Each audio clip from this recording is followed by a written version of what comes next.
Hello friends, welcome to Kokkalis ঘরোয়া রান্নাঘর। আশা করি বন্ধুরা তোমরা সবাই খুব ভালো আছো। তো রোজকারের মতো আজকেও আরেকটা নতুন রেসিপি নিয়ে চলে এসেছি। তবে আজকের রেসিপিটা হলো বিকেলের একটা টিফিন, বিকেলের একটা স্ন্যাক্স রেসিপি। তো এই স্ন্যাক্স রেসিপিটা শুরু করার আগে আমার চ্যানেলে যে সমস্ত নতুন বন্ধুরা আছো তাদের কাছে আমার একান্তভাবে অনুরোধ, আমার চ্যানেলটাকে সাবস্ক্রাইব করে আমার পাশে থেকো। আর যে সমস্ত বন্ধুরা অনেক আগে থেকেই আমার চ্যানেলটাকে সাবস্ক্রাইব করে রেখেছো তাদেরকে জানাই অনেক অনেক ধন্যবাদ। তো আজকে যে স্ন্যাক্স রেসিপিটা আমাদের সঙ্গে শেয়ার করব সেটা বিকেলে চায়ের সঙ্গে জাস্ট জমে যাবে। তাহলে চলো রেসিপিটা শুরু। বন্ধুরা, আজকে রেসিপিটা হচ্ছে চিলি ফ্লেক্স ডোনাট। তো চিলি ফ্লেক্স ডোনাট বানানোর জন্য প্রথমে আমি একটা কড়াই বসিয়ে নিয়েছি। গ্যাস ওভেনটা আমি অন করে দিয়েছি। এবার আমি দিয়ে দেব সামান্য ঘি। ঘিটা আমি একটুখানি নেড়ে নিলাম। দিয়ে দেব আমি সুজিটাকে ঘির সঙ্গে ভালো করে একটু নেড়ে চেড়ে নেব। ভাজলে হবে না, খুব সামান্য একটু ঘিয়ের সাথে নেড়ে চেড়ে নিতে হবে। দিয়ে দেব জল, খুব সামান্য জল দিতে হবে, বুঝে জল দিতে হবে।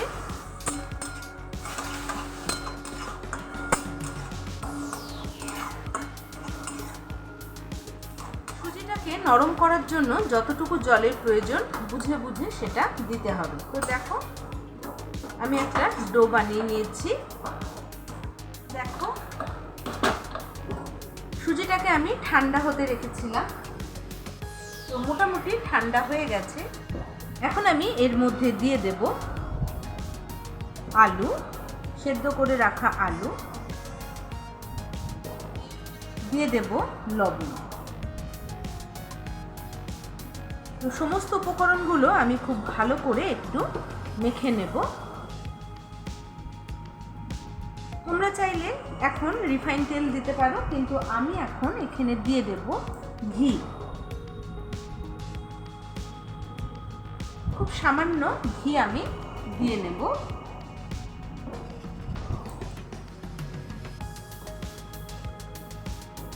ঘি দিয়ে একটা খুব সুন্দর ডো আমি বানিয়ে নেব।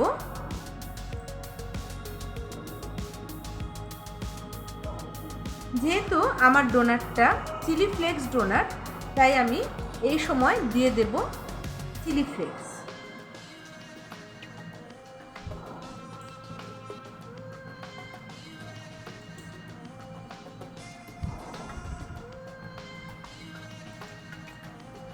খুব ভালো করে, যাতে কোনো শক্ত না থাকে, একদম মসৃণভাবে একটা ডো বানিয়ে নিতে হবে। দেখতেই পাচ্ছ খুব সুন্দর একটা মসৃণ ডো আমি বানিয়ে নিয়েছি।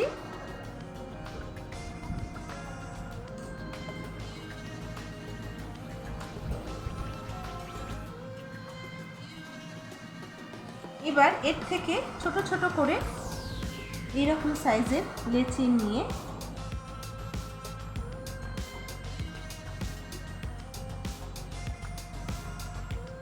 এইরকম কেরা আঙুল দিয়ে গোল করে নিতে হবে। দেখতে পাচ্ছ? দেখো দেখো, এভাবে আমি প্রত্যেক কটা। তো দেখো, রেডি করে কড়াইতে আমি আগে থেকেই রিফাইন্ড অয়েল দিয়ে রেখেছি। এবার আমি একটা একটা করে কড়াইয়ের মধ্যে ছেড়ে দেবো। তো বন্ধুরা দেখো, রেডি হয়ে গেছে আমার সামান্য দুটো উপকরণ দিয়ে মজাদার বিকেলের স্ন্যাক্স চিলি ফ্লেক্স ডোনাটস। দেখো কতটা মুচমুচে হয়েছে, তোমাদের দেখাচ্ছি। নিশ্চয়ই আওয়াজ শুনতে পাচ্ছ। দেখো কতটা খাস্তা হয়েছে। দেখো,